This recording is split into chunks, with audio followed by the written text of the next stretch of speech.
What's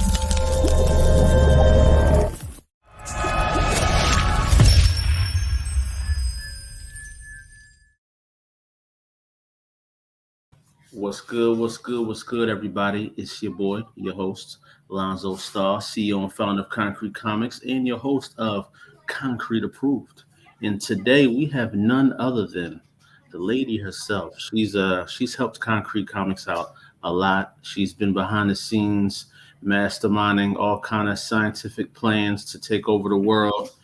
Me and her have been pinky in the brain out here, just going crazy. Without further ado. Ty from Blaque N Kulture. How you doing? I'm doing all right. Hello, everyone. Having a pretty decent day. Today is glorious, even though you are going through, Yeah, a galactic level storm. galactic level stuff. I don't know. People in Florida don't act like it's galactic level. I don't know. I feel like we should, but Florida is such a very unserious state. That's why we have Florida Man. Nothing here is serious to us. Y'all do have Florida Man. I turned on the news today, and it said, do not go near the beach because it's safe water. I said, sheesh, damn you, Florida. Damn you. Yeah. Florida. Can't go. That's the one thing. But are people still going to the beach? Yeah. Sure. Absolutely. I wouldn't suggest it, but like I said, Florida is a very unserious state. Well, wow. Well, we know where you're from now, and so people can appreciate if you are a little crazy because they know where you're from. You know what I mean? Oh yeah, absolutely.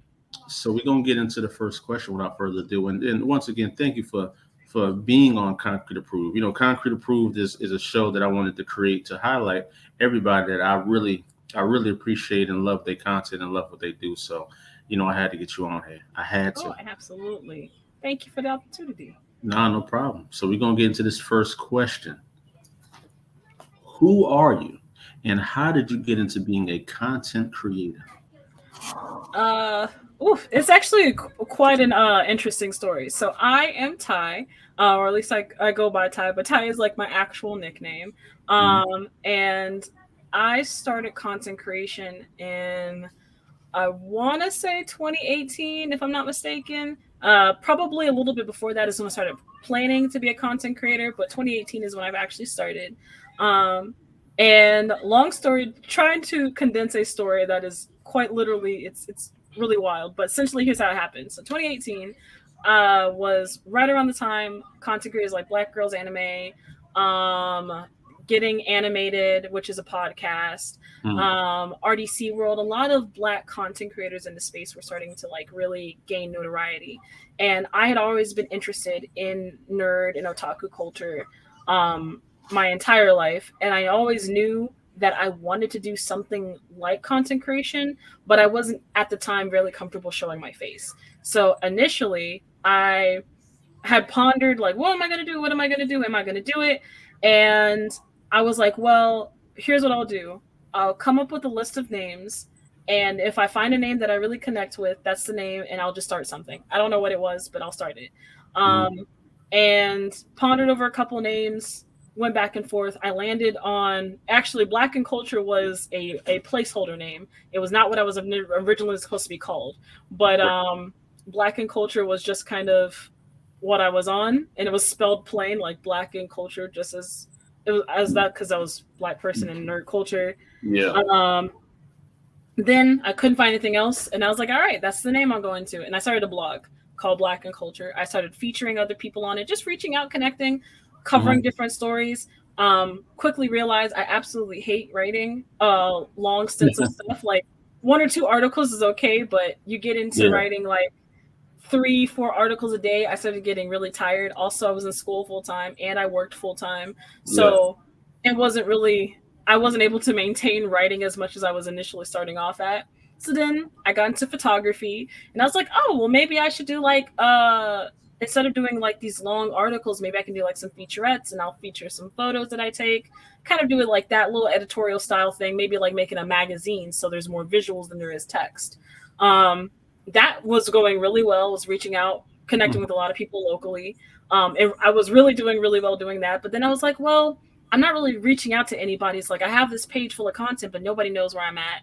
So started posting on IG, started building an audience there, and everything was going well.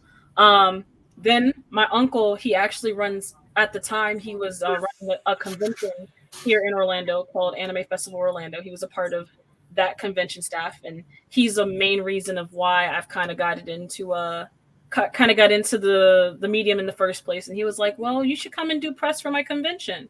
Right. I was like, sure. So I came out, did press, and that kind of got started on the main meat and potatoes, what I do now.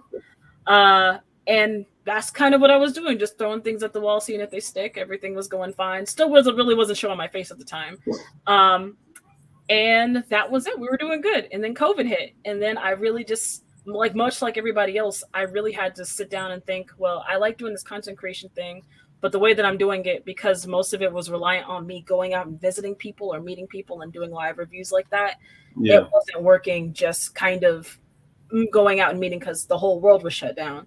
So I started making my first set of video content. If you go on my YouTube, it's my very first set of videos I ever put out. Right.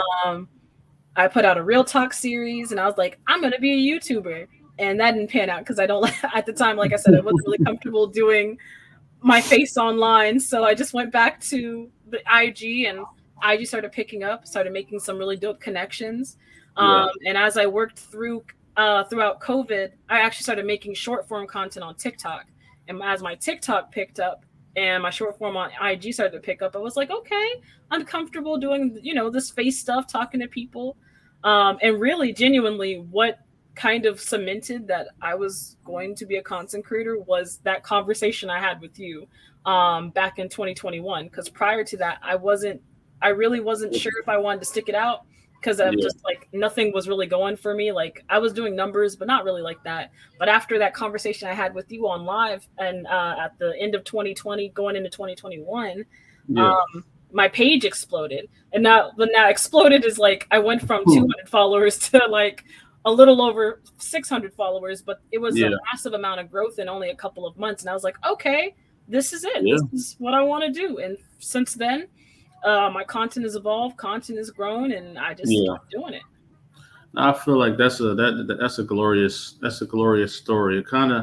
It makes me think, like, was the term content creator, was that something you were already looking at, like, before you even got into it? Or was it like, once you just started putting yourself out there, you found that term, like, oh, so this is called content creator, and this is like an actual, thing that people do? Is that how you chose, like, what you were trying to do? Or were you already looking at, like, those people are content creators and I want to be that? Definitely the former. Initially, my title I was going for, and actually only recently I changed my Facebook over, but I was a blogger. That's what I initially wanted to be, was a blogger. But as time progressed and people started throwing around the term content creation, I kind of just took that on as my own. I dig that, because I never really understood what the term, like, why it was called content creator, because that's such a broad name, right? Because I remember when it first started, it was blogger. Blogger was a thing, and then it came to vlogging. And after vlogging, it was I guess you want to say what, streamer, whatever. Yep, becoming a streamer. And then it just went to just content creator. But a content creator can be so many things. It can be like a person that does digital art, a person that just does little memes or something like that. You know what I'm saying? Right. Like, there's so many things that go under that realm. And I think a content creator kind of is everything, because you do everything I just said. You do it. Yeah. You blog, you vlog, you make memes. You do everything. I need to get back on making more memes, because my memes are kind of top tier, and I think that I miss Blaque N Kulture's meme era, because I was killing it. But memes are fire. I think what happened with the meme era is that there's so many meme generators and just all this other stuff that everybody's doing it now, and people just whipping out some things, and it'd be some funny ass comments in them comment sections of memes. But yeah. No, I feel like that's dope though. Like how you honed in at something that you kind of were like shooting in the dark at first, and then Mm-hmm. you landed on a place that had a name. So okay, so this is what it's called. Let me nurture this and see what I can become in this. Mm-hmm. And it kind of makes me think about like, well, you know what is it? It's a question I get to later on in this conversation, but it's just like, where do you see it going? Because there's most of the people that are in the content creator spectrum I see, they start going into TV and Mm-hmm. commercials and ads and stuff like that, similar to the comedian content Right. creator. They start going into movies and commercial advertisements. So y'all ceiling is so high, you know what I mean? It's still so much that you can do, which leads me to my next question that I'm very interested in. Who or what are your inspirations? I really have I have so many unique inspirations, and I have so many different types. So like as far as like who are inspirations, I think my very first inspirations, based on like we had a conversation earlier today actually, where you talked about your parents, and I really think that my parents are my biggest inspirations. I probably will never tell them that to their face. I don't want their heads to get too big. Same as me. Same as me. I never told them that. Nope. I don't want their heads to get too big, but my parents are some of my biggest inspirations. My mom and my dad, though they never were in a relationship. They never got married or anything. Yeah. I will say, despite all the initial parts of my life where they struggled to try to figure out how to co-parent me, they both did their very best.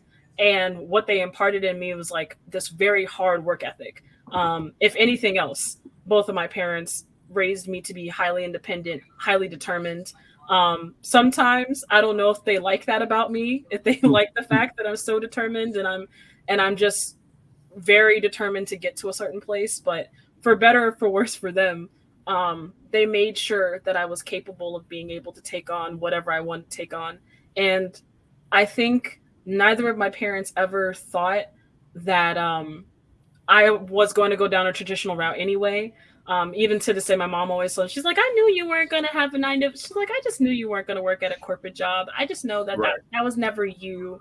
Like, I just knew my daughter, that wasn't you. And my dad was always really tried to pour into me. It's like, whatever you want to do, you should do it. So I really thank my parents for not only inspiring me to be strong enough to pursue whatever this is, because consecration is not easy, but also just inspiring me to take the chances that I have. In addition to my parents, I'd say my partner is also like a really big inspiration for me. There's somebody that is both kind and also resilient. And I think that prior to me meeting them, I would not have considered myself to be a sweet individual. Being honest, like I wouldn't say I was rude all the time, but meeting my partner really helped to soften me as a person and make me open to seeing things a different way, talking to people a different way, which has made me really palatable for a lot of people, because it's hard to talk to somebody if they always got something a little Yeah. abrasive to say, or if they come off abrasive. So I really thank my partner for helping to humanize me and soften me up a little bit. But that's like family. As far as like people out there, I'm inspired by everybody.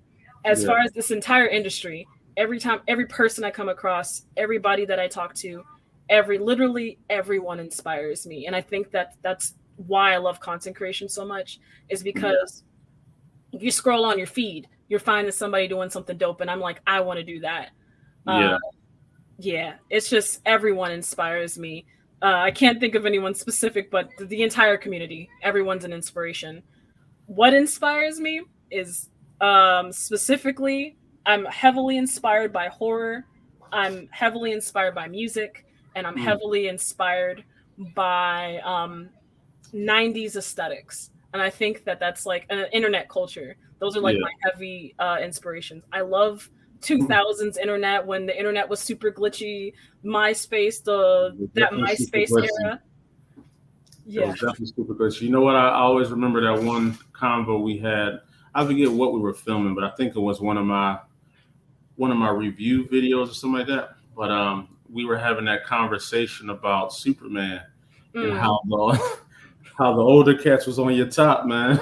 hmm I love. There's something so like, it's not just the nostalgia, but there's something so like fun about the 90s and the early 2000s. Like Yeah. now that we're in the 2023s, I think that like yeah, we're still super creative, but there'll Yeah. never be the first time that something happened. And I think the 90s and the 2000s was just a Yeah. beautiful era of the first time that this thing happened, and it'll never be like that again. So yeah, really Yeah. inspired by the 90s and early 2000s. Horror is a big inspiration Yeah. for me. I think horror is the best medium ever. Don't let anyone. I will not let anyone tell me anything different. I ain't Yeah. gonna lie. I think I've seen this meme, but they say people born from I guess people born in the '80s got to experience like me, for instance. I got to experience when there was no internet and there was like Mm, video gaming was like we only did the option of video gaming when it wasn't nice outside. If it was raining and it was whatever. But mhm, with the main thing we wanted to do was go outside and play with our friends, ride bikes, and go do a bunch of weird stuff and find weird animals and stuff. That's what we did back then. Manhunt and outside was life. Outside was mm, everything. And then we got to see, music go from albums, from tapes to CDs to streaming with the whole you know Napsters and all that stuff like that, and mhm. the downloading software and pirating films. And during that time, that early 2000s, when people was downloading, you know 18 terabytes of film getting locked up, that was a crazy Mhm. time. And now Oh, look at, if it wasn't for those people, we wouldn't have streaming right now. You know what I mean? oh yeah. It's just it's such a fun, like I said, there'll Yeah. never be another Yeah. 2000s, late 90s, early 2000s. It was a crazy time. It Then like was. 95 to 2010 was crazy because it was so much new technology coming out. And we're young enough to be able to enjoy it, but the Mhm. people behind us are too old, and then a lot of y'all were too young to appreciate our time. So we're like stuck in the middle of explaining to y'all like we know everything y'all are doing. We've seen it. We've seen it, come about. But I think that's fire. And you tapped on, horror being one of your favorite genres, and you said music. So I want to know, what's your top three horrors of all time? Um, oof, it's such a. Oh, okay. I'm gonna try to pick three that Let's do it. I think. So top three horror. I just in general. I think Tomie from Junji Ito. His that entire storyline. It's it's peak horror. He really knows how to make like the whole beauty is deadly, and her whole Mm, entire story, gorgeous story, Tomie.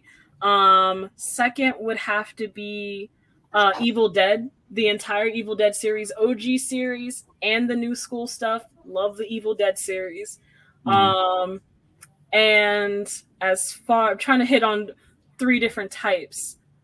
Horror comics. I do love me a good, and I have to say, this is a new favorite, and it shot all the way up for me. Actually, no, Chucky. I'm gonna keep it classic. Chucky is like, That's fire. I love Chucky. That's It's fire. I like Chucky. Chucky's great. Have you ever seen the Puppet Masters or anything like that? It's so funny that you mentioned that. My dad was telling me to watch the Puppet Masters. I finally watched one of the movies. I can see why. They're very fun movies.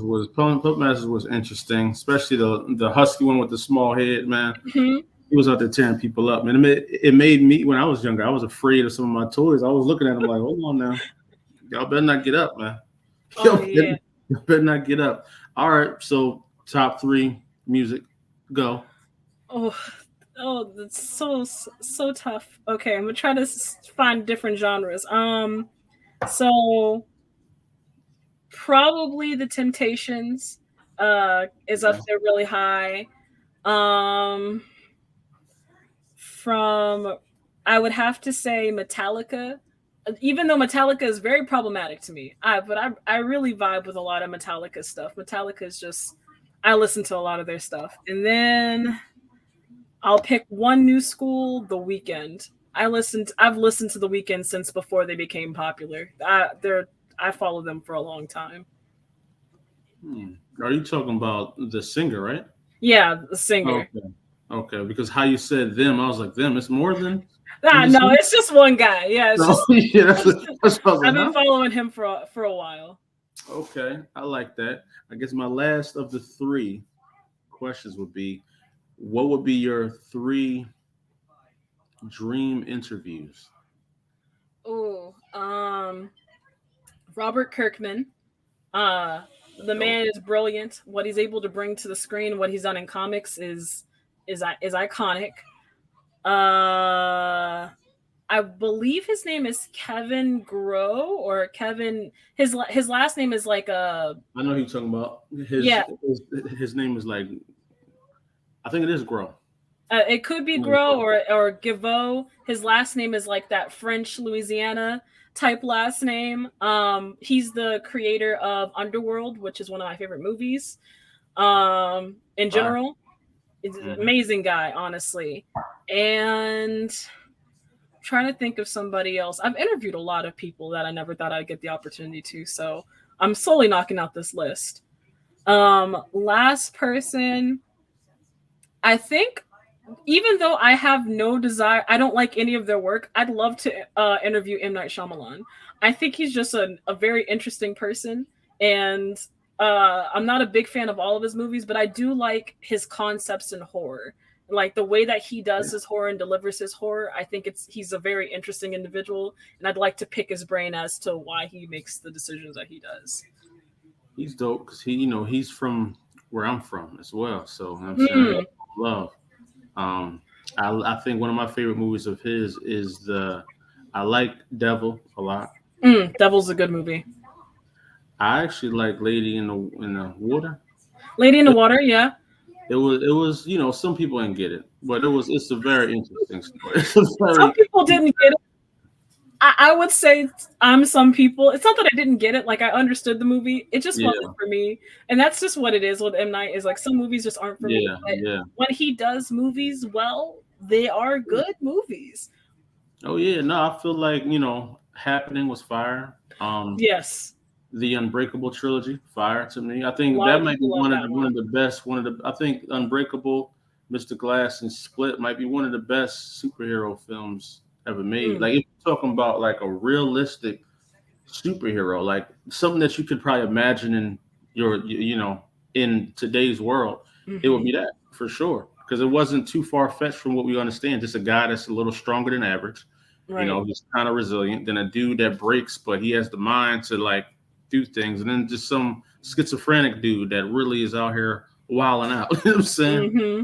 It's pretty simple, but it's dope. So nah, I love them choices, man. And it leads me to, we tapped on a lot of topics right in this little segment of what inspires you. So it leads perfectly to this question right here. What is Black and culture? Like what does it stand for? What is its purpose? Why is it here? Why do we need it? Absolutely. So Black and Culture is an edutainment media platform that I of my own creation, in which its main goal is to provide entertaining, interesting, and unique educational entertainment about nerd and otaku culture, the community, the people in it, with a specific focus on Black and POC voices. That has been the goal from the very start. Is nerd culture up until most recently, and I still even think now there is just an underrepresentation of Black voices and POC voices in mainstream nerd and otaku content.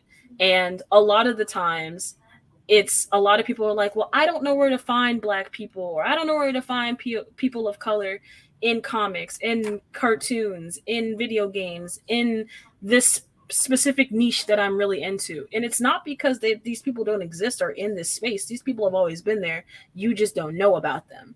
And Right.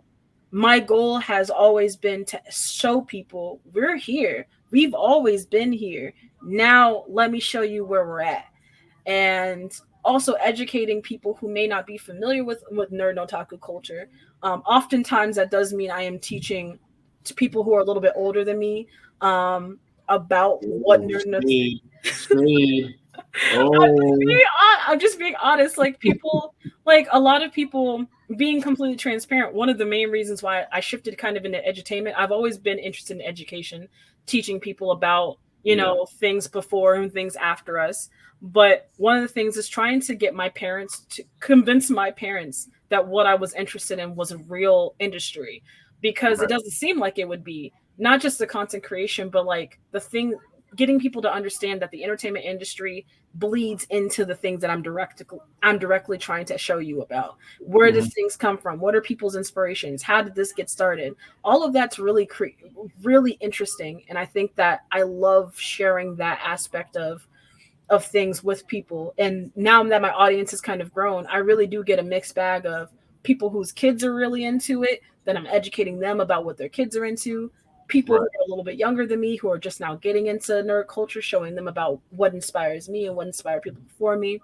Just a real cool cyclical thing of me talking about the things that I love and people sharing in that interest. That's fire. And I feel like we need you. People like me, Concrete Comics, Midnight Comics, Godhood Comics. We need people like you to help spread the word about, just stuff that they may not know. Like people finding us, kind of like, I hear this all the time. A lot of people, some people that they may say, "Yo, Concrete Comics was my first like Black indie comic I found," but then through y'all, I found Advent Comics, I found Freestyle Comics, I started finding Mhm. all these other Black comics because once you walk through the door, then you see, oh, it's a bunch of us. It's Oh not yeah. just one. And I think you guide people to us, and that's perfect. So we're blessed to have you in this medium. Black and Culture is out here for the people, y'all. It's out here for the culture. You know what I mean? Oh, absolutely. For the culture all the time. And that leads me to my next question. As you were building this brand, what were some of the obstacles that you faced? What were Um, some of the things that may have could have shattered you? You know what I'm saying? Could have made you be like, why am I doing this? Is it worth it? And then what brought you uh, back? and what brought me? Okay. So, one of my biggest obstacles has been just being a person, living life, and having to face the hard truth that no matter what, like I don't come from any big amount of wealth. I don't come from any sort of money. So everything that I have to put everything into this. And Right. it's been such an obstacle trying to balance at the time of when I first started going to school full time, working full time, getting in my own way because I'm like, can I really drop everything and focus on this content creation thing when I have to go to work in the morning or when I Mhm. have to be able to take care of my family? That was just such a big obstacle for me, and trying to balance my creative endeavors and my creative spirit with the fact that I have to get up and clock into a job. And I cannot tell you how many days, like when I used to work full time at a call center. I tell people all the time, the call center literally, I really felt like I was going to die there because it was Yeesh. monotonous. It was consistently just soul sucking and draining. And I worked in banking, so I was dealing with people's money and Mm. hearing people cry on the phone talking about how they have no money, how could the bank take away their money like that, them getting scammed. All of that was just extremely and mentally and emotionally taxing. And I'm grateful for the opportunity to get that customer service experience because I think it's pivotal into doing the kind of work that I do. Right. But man, I would not go if I don't have to. I'm not going back. That right there, that single handedly could have could have stopped me from doing this. It was really stressful on my mental. Um, but now as I've Life be uh, life. yeah, life be life in. Life be life Cre- for sure. creatively, I've always been my biggest obstacle. I'm my biggest critic, my biggest hang up. I find myself often, I wouldn't say I have imposter syndrome, but I'm always wondering if the work that I'm putting in is enough. I'm always wondering, am I enough? Can I? Now, I'm never worried about other people because people are going to make dope shit regardless. It's Yeah. always, is my shit dope enough to be next to these people, not to beat them, but is it am I worthy of the click? Am I worthy of the donation? Am I worthy of you Yeah. spending your money? Because I know money is hard to come by, and I value people's time and I value people's anything that people give me, your watch time, your money, your anything. I Yeah. value that really, really, truly. But I'm always wondering, am I worthy of it? So most recently, I've just been really focusing on, I deserve this because I put the time in, because I put the work in. But some days are better than others. Some days I really sit there like, do Right. people really want to watch this? Yes or no? So I would say those are like two of my biggest obstacles. Just life and myself. Yeah. See, it's crazy. I just recently learned about imposter syndrome from a couple of friends that are in the business and that do it, and could just ask them, what holds them back from really going crazy out there, because and it was like, yo, sometimes I just don't feel like I belong. I don't feel like I should even be here, bro. I'd be like, damn. And it kind of makes me think of that conversation we had earlier on your show, on how I told you my brother was like it's a catalyst to a lot of why I am the way I am. And it's like when I hear what you say about imposter syndrome and what it feels like, those feelings I get, but that's what drives me to be like, oh, so y'all don't think I'm supposed to be here? Okay. Oh, so you don't think I'm supposed to be doing this? Watch me do it. And that's what kind of, you know what I'm saying? So it's kind of weird how that worked. And I can really say that's because of my brother. Like he would block off things to me and I'd be like, I'm going to do it anyway. I don't care what Right. you say, I'm going to do it. So, and maybe if I didn't have that, I might have, been a person that felt like that, because I get those thoughts. You know what I'm saying? When I Right. first started the comics, I was thinking like, are people going to read this? Are people going to do that? But I just had that overwhelming feeling of like, I don't care. You know what I'm saying? I don't care. I'm going to do it because I want to do it. And I think that's what ultimately helps people out of imposter syndrome. It's just like at the end of the day, you want to do this. This what Yeah. makes you happy. You know what I mean? Keeping a goal in mind definitely has helped. Also, just keeping a group of individuals around you that support the work that you're doing, that you're putting in, Yeah. because you'll find that a ton of people will say that they're there for you. And of course, this is just everything in life, but I've personally experienced over the last couple of years individuals in my life that have come in and really taking those words that some people are genuinely for a season, and some Yeah. people are there to stay the long Yeah. to run the long haul. No, genuinely, and like really taking that. And of course, I think that just because also I'm in my 20s, and I feel like everyone who's in their mid to late 20s, or all the way even up until like you're 35, I feel like I'm just people in this. It's a special time because you're not really sure what you're doing, but you have an idea.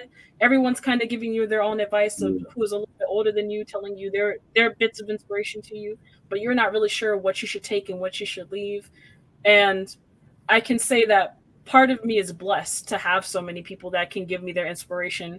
And it also is just weird of like people saying, when I was your age, I wouldn't have been doing everything that you're doing, and you're doing great, and still just Sure. trying to fight through that whole, I guess I could be doing better. But like I said, having a goal of mine and constantly resetting my goals has been one of the things I've been using to kind of pull myself out of that imposter. Just making sure I remember, you know what, you're doing this because you want to do it. You're Yeah. doing this because this makes you happy. Yeah, no, having the right people around you is definitely key. I feel like, I can say in my 20s, right? Everybody that was around me in my 20s, probably about two people outside of family, family of course, but outside of like just people that was around all the time in my 20s, like almost none of them are in my life right now, like adding value to it because of where I'm going. You know what I'm saying? They don't. This isn't a world that they understand, and sometimes that's the difficulty of being an entrepreneur, is understanding not everybody's going with you. You know Right. that sacrifice of like, no, I'm going somewhere where y'all don't even see the vision. Some of my friends, they don't understand the comic stuff. They don't know it. They don't want to know it. And Mm. I had to accept that and be like, okay, well, I'm going somewhere. Y'all can Right. support or not. Either way, it is what it is. You know what I'm saying? And yeah, I think that's a major part of it, is sacrifice. Hold on one second. I'll be right back. But I did want to. I'm gonna tap into this next question real quick, and I want to know what you think. Yeah, So no the next problem. question is, what needs to change for content creators to make a big impact on the indie scene, and like just to Oh. bring more awareness to it? I'm sorry. Um, Yeah, no problem. Um, that's a really good question. I personally, and this might be a little bit of a, I'm not sure how other people will feel about it, but I think one of the biggest things that content creators should really consider is unionizing and creating some kind of support system for content creators to work collectively. Because a Mm-hmm. big issue within content creation is that we don't have any representation, um, and we don't have any kind of support base to assist us, especially smaller content creators, and not like Yeah. micro, but I'm talking about people who are what I would consider like anywhere in that, like before you hit that 100,000 lane, right till about that, those early thousands. Those are the Yeah. content creators that have very little power and very little move and very little structure, which allows them, unfortunately, to get taken advantage of a lot.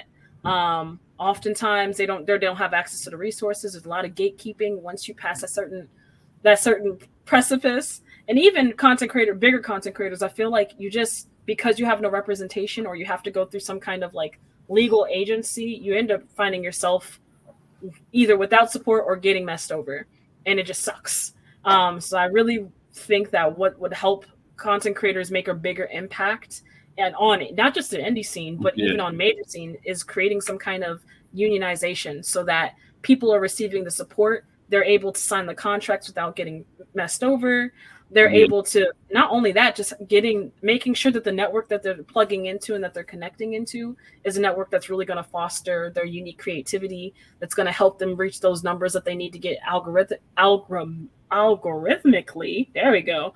And even link them to like production, helping them with production and funding some of those production costs. Because if you think Yeah. like something like IATSE, or the WGA, all those people are on strike. Yeah, they're struggling right now, but one of the reasons why a lot of them are able to do something like that, where they're able to fight for, different pay for an industry standard, why they have an industry standard is because there's all of them together in a union.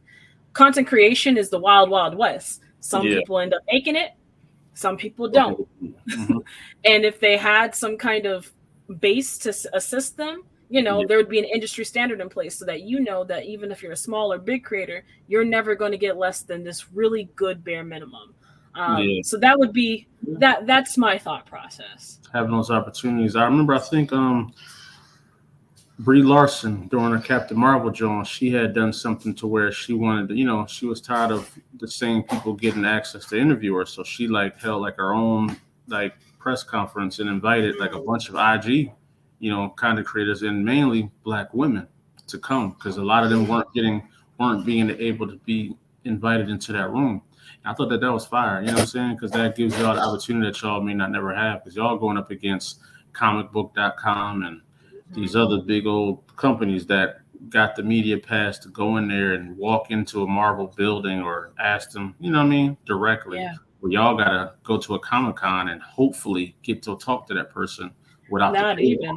You know what I'm saying? Some conventions, they don't even actually, I can speak on this, and no shade to the con, but Orlando MegaCon, I applied for a press pass and I was denied the press pass. It happens. I'm not too worried about that. But at the bottom of the email where they're telling me that I was denied, they actually said that if I went up to a creator or like to any celebrity and tried to host like an impromptu, that I could be banned from the con itself, and I could be barred from ever like entering a mega con. So even just doing something impromptu, which is a lot, actually how I got my start, was walking up to people and just saying, "Hey, do you have a moment so I can talk to you?" Yeah, And reaching out to them that way. Um, I could get in trouble, or I could be barred from the experience altogether just walking up yeah, to people. So there are a lot of obstacles like that, and there are definitely communities. Like one community I've joined most recently, Hubtaku. I think the work that they're doing to trying to bring content creators together, I wouldn't call it a union per se, but they are creating a group and a space so that you can network and you can get the resources that you need. Really, really solid group. Can't really say too many if I know of any others, but the work that they're doing is what I would say that's what needs to happen. Is there needs to yeah, be some kind of base for people to connect and to be safe in without worrying about, being barred or not having the access to resources. I think that's fire. That's super fire. And I'm excited to see that happen because, like I always say, that helps us out as well. The higher of a platform you guys got, the more people that y'all can reach, the more beneficial it is for us to want to get to y'all. And even you guys can make money off that because people like us will pay to be like, yo, can you promote this? Oh, You can do absolutely. that? And it just adds to the, y'all make money, we make money, and it just keeps going back in a circle and a circle and circle. So that Hmm. leads me to another question here, right here. Where do you see yourself and company in 5 years? That's a good one. Um, in 5 years, I will be 31, and it is Oh, yeah, smooth, smooth. Just entering my 30s. the big Um, shit. the dirty 30s, if you will. Um, I know it has been my vehement goal that I really want to make sure, like, I don't have any hard concrete goals as to I want this and I want that, but by the time 5 years rolls around, I want Blaque N Kulture, the platform, not just Blaque N Kulture, but B&K on tour that I've been working on the side as well. I want it to be, I want my name to be in someone's mouth. I want to be able that people are reaching out to me, asking me to do the things that I do best. So whether that's content creation, promotion, can you come to my con? Can you do reviews of my con? I've never necessarily been interested in reaching such a high acclaim that like I'm some huge big time celebrity. None of that really, Yeah. I don't really care about that per se. If it happens, it happens. But Hmm. my main goal is just that there's a lot of people in this industry that do good work that you never know, like you don't really know who these people are because their background.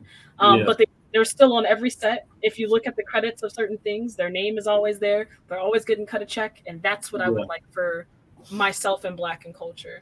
I want us to be in the background, working these things. And I'm not sure what that means for me right now as like what I'll have to do with my own brand to accommodate that. But I want us to get called into those, to do that press work. I want myself to grow, to expand to an actual team so I can do bigger projects. In 5 years, I want to be doing bigger projects, making more money, and That's being fine. in more places. That was definitely be my goal. Me and you will definitely be talking about this off camera because then just hearing you talk about it, I see I see a strategy already in Mm, getting to where that is, and some of it is just you know I know that you said that you don't have no concrete plans and goals, no pun intended, but once you do put those in, it's easier for you to see the pathway. And it's right. kind of like what we talked about earlier on your drawing. The reason why I can see those visions because I have I have to do this. I have to do certain things. Mm, I have to do. Now the overall scope is like I don't know where I want to be in 5 years, but I know where I want to. I know what type of recognition I want. You know what I'm saying? I know what I right. want people to know me as, and that does have steps involved into that. You know what I mean? Mm, But I think that's fire. That's pretty admirable. And this last question here is kind of it's going to lead into your 5 year plan. Tell us about this Twitch platform. Tell us what's going on. Why do we need to be mm. invested into the Black and Culture Twitch? Um, One, it's probably, I will say I've Twitch is probably my most authentic platform. I Hmm. used to say that about TikTok, but TikTok is definitely more of like my entertainment content. Instagram is just like my normal connection place. But Twitch is probably, if you want to know what Blaque N Kulture, like me the person actually is, you're gonna find that out on Twitch. I have so many goals and plans for Twitch. I know Twitch, a lot of people are kind of iffy about it right now, but I think it's just Yeah. such an amazing platform to truly be yourself and be creative. Hmm. Um, it's allowed me to take all of the guesswork out of my work as well. A lot of the reason why I think I hold myself back is because I'm always trying to plan for something I'm not really sure about. Twitch, I just hop on and I talk. Or I play the game, or I host a podcast, and it Yeah. allows me to be very much in the now. Um, what I have planned for Twitch, I have more shows planned. Right now, I'm currently doing what you were on this morning as of the recording of today. I have Yeah. my show that I do every Wednesday called the Black Coffee Morning Show. where I host live interviews with other content creators and industry professionals, as well as sometimes I just go over industry news or things happening in the space. Um, I'm also working towards hosting a late night show called the Late Night Show.exe, where I talk to people in a more casual kind of like late night show, raunchy type vibe. Uh-oh. A Uh-oh. little bit more spicy, but that is the goal for there. I want to host a live comic book show on Twitch. I really want Twitch to feel like TV. But not so TV where it's like, there's a ton of commercials. Well, unfortunately, I mean, if I want to get paid, you're going to have to watch some commercials. But Yeah. um, Yeah. I No. also have charity streams planned. I have Twitch has a lot of goals in it. Some stuff I can't talk about because actively like something I'm working on, but for certain there will be more shows coming to Twitch. Definitely more charity streams and streams to raise money, not just for charities but for content creators, because I'm really inspired to help other content creators get their bag. That's always going to be a goal of mine, is to make sure everyone's getting paid. So I know that I really want to do a content creator charity stream as well. And I think other than that, just something I haven't talked about is comics. Me sitting down and writing and promoting comics.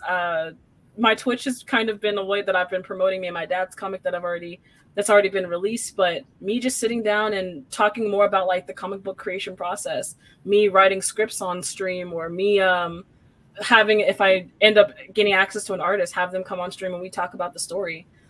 That's really the goal for Twitch, is to make it kind of like my little television station where you get to know everything about me and what I do, kind of like the behind the scenes process. Real quick, because right now it's just only one more thing left, but I Yeah. wanted you to drop a quick little spotlight on the comic book that you and your dad are working on. Go ahead and drop that. You know what I'm saying? Yeah.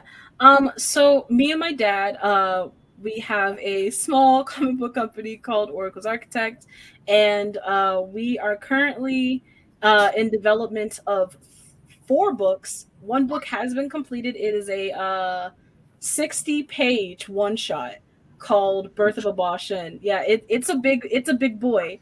But it is an incredible story. I don't think I've ever been so passionate about a story in such a long time. The 60-page one shot basically takes place 18 years before the start of our main story, which is currently in development, called Gala. And it follows one of the main characters, called Tamarick Amaichi, and basically his process of going on a mission and everything going to absolute hell while he's on the mission, and his work trying to get out of that. If you're interested in reading Birth of a Bashan, you can go on Global Comics / yeah, it's on Global Comics. It's live now. Global Comics / Birth of a Bashan, and you can check that out. It's available. I think the first 25-30 pages are for free, and the rest of the book is only 99 cents. We will have the link in the bio, so make sure y'all click that. No, that's fire. That's definitely fire. And I'm subscribed to your Twitch. I'm locked in. I hit the notification bell. I'm gonna see everything when it drop. And no, that's fire. That's definitely fire. So we're gonna wrap it up with this one right here, man. Drop a gem of inspiration for the people that want to be you, who want to be content creators, who want to step into the world, man. How Yeah. Tell them something that you wish you heard when you first started. The biggest investment that you can make in your content creation is in you. If you want to become a content creator, you must understand that you are the content. You are as much a part of the content process as what you are creating. Take care of yourself, nourish yourself, not just, self-care, but actually like take time to educate yourself on new techniques and new equipment. Don't feel bad asking for assistance or help to get you where you want to go. If your family wants to donate to you and sew into you by getting you new equipment or giving you money to do what you love, don't say no to that. If your friends want to give you money or help you out, don't say no to that. If your friends and followers want to love on you, don't feel bad about it. That's literally what your goal is. Your goal is to eat off your art, So take care of yourself, love on yourself, allow yourself to be the best version of yourself that you can be, and allow yourself to be great. Don't dim your own light and get in your own way. That's fire. That's fire, and I will be clipping that one right there. That will be a promo drawing for sure. Because I think a lot of people definitely need to hear that. Ty, Mm. this was dope. This was definitely awesome. I learned a lot about you. You know what I'm saying? I'm even more inspired by your pathway and just seeing what you got going on. I've been watching you play them games too. That is hilarious. Hearing you screaming and yelling out of disappointment. Oh Um, yeah, I'm terrible at games, but I'm gonna still play them. but nah, this was dope. We'll definitely be doing more. Hopefully, you may even come on as a a guest host. Yeah, And maybe be able to host one of these concrete approves with somebody that's fire. But I really appreciate you coming on, man. And you know what it is. We're gonna keep it concrete always. And absolutely. with that being said, let them know where they can find you at. You can find me everywhere at Blaque N Kulture. That's BLAQUE, the letter N, culture with a K. You can Twitch, Instagram, Twitter. It's not X. TikTok, Mhm. YouTube. Just Google me. I got a website. Just There it put me in is. Google. I'm there. Y'all heard it live, y'all. Make sure y'all tune in next week. We got a dope guest coming on too. So yo, stay up. I'm trying to get to 50 episodes with this thing. So Hey. Concrete Approval is here to stay, man. Y'all know what it is. With that being said, Ty, thank you for coming on. This is Concrete Approved, and we out of here.